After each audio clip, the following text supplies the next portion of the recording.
Seguimos en La Olla, Sazón Pública, seguimos conversando sobre lo que fue el segundo encuentro, o tercero, perdón, de organizaciones urbanas y de cultura vía comunitaria, Vivir Bien, Buen Convivir desde Contextos Urbanos, que se realizó a inicios del mes de septiembre en la ciudad del Alto, organizado por la Red de la Diversidad. Estamos con Daniela del EPI del Trueque, Paloma de la Red de la Diversidad y Eve de la Unidad Educativa UEPI de la ciudad del Alto, que fueron partícipes de ese encuentro. Ya se mencionaba en el anterior segmento que hubieron 4 grandes temas de trabajo en este encuentro. Se habló sobre la gestión del territorio, el hábitat en espacio urbano, cómo convivimos con la naturaleza en esos espacios urbanos. También se trabajó sobre la gestión política del territorio, los bienes comunes, la gestión de lo público. Se habló de comunidades, redes de amparo, redes de cuidado, cómo funcionan las comunidades en espacios urbanos, cómo potenciar, vigorizar esto. Y finalmente de economías populares, alternativas, economías de reciprocidad, de redistribución. Si recuperamos estos temas, hubieron mesas de trabajo para discutir, para conversar esto. 2 ideas que a cada una les haya quedado como fuertes de esas discusiones, de esos aportes, de ese intercambio de experiencias en estas temáticas. ¿Quién quiere arrancar? Bueno, yo fui parte de la mesa de economías alternativas, donde se habló de lo que es la economía popular, comunitaria, el tema de la redistribución y la reciprocidad. Y básicamente lo que me ha parecido más interesante es, mediante estas experiencias que ya se están desarrollando en espacios urbanos, el tema es el tema de la articulación, que es súper importante, ¿no?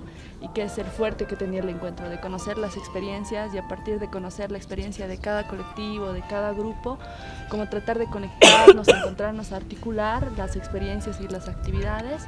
¿Para qué? Para potenciarlas, ¿no? Porque ya se han hecho algunas actividades conjuntas desde el tejido de cultura viva comunitaria, de la red de la diversidad, que nos han mostrado que sí, se puede mostrar más allá y pueden crecer siempre y cuando se trabajen de manera articulada, y es algo que ha salido fuertemente, ¿no? El interés de hacerlo y de recuperar y también conectar con otros grupos que de repente no estaban en el encuentro, pero que también en sus espacios generan lo que es la economía alternativa, ¿no? Y cómo unirnos con ellos para también sentar presencia en lo que es el movimiento urbano, el espacio urbano. ¿Quién quiere seguir? Una cosita simplemente ligado a esto, para contarles también, no solo ha habido la mesa para hablar de economía, sino que hemos tenido la experiencia del trueque, ¿no? Hemos tenido una mini feria entre los participantes y gente que se ha venido también al Guaynatambo, y hemos hecho una experiencia bien bonita de intercambios que al principio como que algunos estaban medio descolocados, y ha salido súper linda porque habían productos de todas partes, ¿no? De la gente que ha traído. El tema de esto de la economía, por ejemplo, de la desmercantilización, ¿no? Esto, a mí me ha quedado eso muy fuerte por la experiencia que tienen esto del EPI del Trueque y las actividades que nosotros realizamos como comunidad en la UEPI. Las actividades, por ejemplo, del kiosco nutritivo. Nosotros, como les contaba, en la unidad educativa no tenemos un kiosco donde se vende comida, dulces, etcétera, ¿no? Entonces, a partir de eso se hacen actividades también donde se intercambian productos, por ejemplo, nutritivos. Los papás realizan productos nutritivos y se van intercambiando entre cursos, ¿no? El tema del cuidado urbano es otra de las cosas que también me ha quedado presente, y con los estudiantes hablábamos que es replicar en diferentes espacios educativos el cuidado de ese espacio que se tiene, ¿no? Por ejemplo, les contaba cuántos años tenían nuestros pupitres, cuántos años tenían nuestros cristales, por ejemplo, ¿no? Entonces, el replicar, el cómo se ha metido a conciencia cada estudiante el cuidado urbano que deberíamos tener. Y hablábamos de la plantita que está en la plaza, en una plaza vecinal. ¿Quién lo cuida? Decíamos, ¿no? Y decía la alcaldía, no tiene que cuidar la alcaldía precisamente, tú como vecino puedes cuidar ese arbolito también, no tienes que esperar que el otro también lo cuide, ¿no? Y si está en tu acera una plantita que te lo ha plantado la alcaldía, ¿por qué no sales un rato y lo riegas? ¿Por qué estás esperando que el otro lo haga? Porque también es tu espacio y es el espacio de todos, ¿no? Entonces esa era una parte muy importante que nosotros habíamos debatido también luego de del encuentro, llevarlo al aula, ¿no? Para debatir. Sí. A mí creo que me ha marcado una discusión que tiene que ver con la soberanía, la autonomía, la capacidad de ese poder popular que llaman con fuerza los colombianos, los brasileños, en las gestiones de lo común, de la comunidad, cómo poder trabajar, si vale el término, o articularnos con instancias como el Estado, por ejemplo, u otras organizaciones, otras instituciones que están involucradas en la comunidad, que intervienen de alguna manera, pero prevaleciendo siempre la capacidad de la comunidad de tomar sus propias decisiones de cómo quiere vivir, cómo quiere organizarse, cómo pelea su derecho al hábitat, a las viviendas, por ejemplo, ¿no? O sea, todo el tema de la soberanía, las autonomías, pero sin que eso signifique un aislamiento de la sociedad en su conjunto, por ejemplo, ¿no? O sea, las relaciones de repente de corresponsabilidad con el Estado, pero soberanas y dignas. Pues esos fueron parte de esos temas de trabajo en el encuentro y desde esos temas se construyeron algunas ideas y propuestas. Ya nos han mostrado algunos elementos de impacto sobre las organizaciones, pero profundizaremos sobre algunas de esas propuestas en el siguiente bloque de La Olla, Sazón Pública. Tem homens que também passam por isso, é a minoria, isso é o que nós dissemos, né, como mulher, porque a gente não está no dia a dia, mas existe lá na ocupação mesmo, tem homens que é agredido pelas mulheres. Só que eles não têm coragem de chegar e dizer, porque o machismo é tão grande, eles não admitem isso. Nós mulheres, hoje, estamos em um patamar bem elevado, que nós não estamos aceitando mais isso. E quando tem uma companheira que está passando por esse momento, a gente chama ela, atenção, velho, você não tem necessidade de estar passando por isso. É porque o seu companheiro dá almoço, é porque ele dá roupa, você pode trabalhar para trazer isso aí. Ah, mas meu filho, seu filho é o filho da comunidade, somos nós que vamos tomar conta. Né? E aí criar uma forma de sustentabilidade dentro da própria comunidade.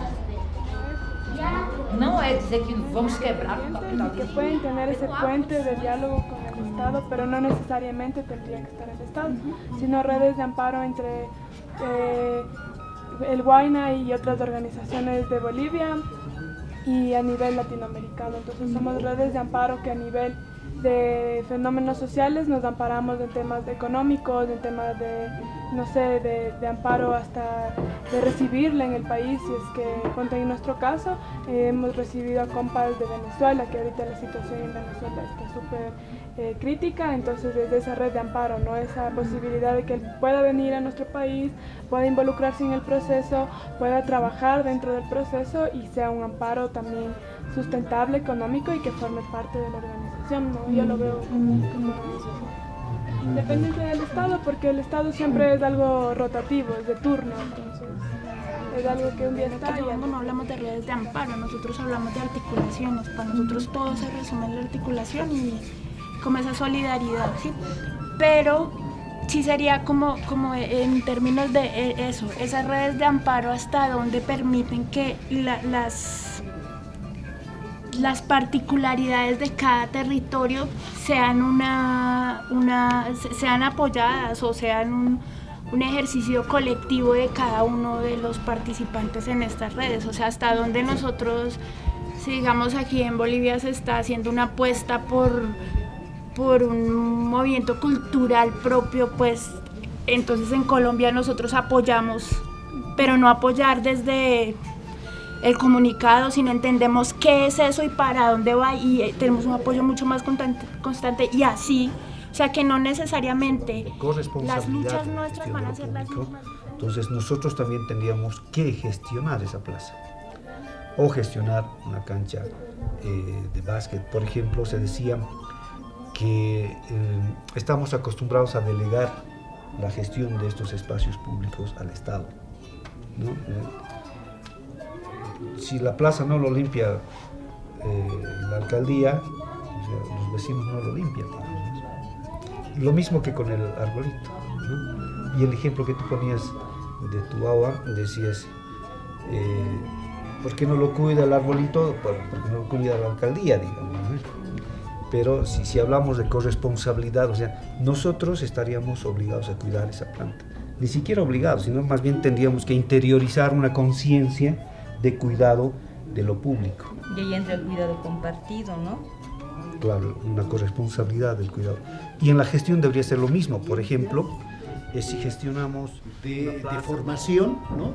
Entonces ahí también es importante que gente que pueda contribuir a cómo podemos pensar esa comunidad regional, ¿no?, de formación pueda también incorporarse a este grupo. Entonces vamos a tener como 2 grupos más o menos grandecitos, así que nos vamos a ubicar en los espacios más grandes para abordar estos temas, ¿no? Cultura viva comunitaria, me acuerdo hace algunos años atrás, había casi 2.000 de personas y estaban por ahí visitando la ciudad de La Paz. Represento a No Nos Madrugan, Corazón Sudaca, también Nina Shunku que está acá, la mafia andina con Alan Galvez en la cocina.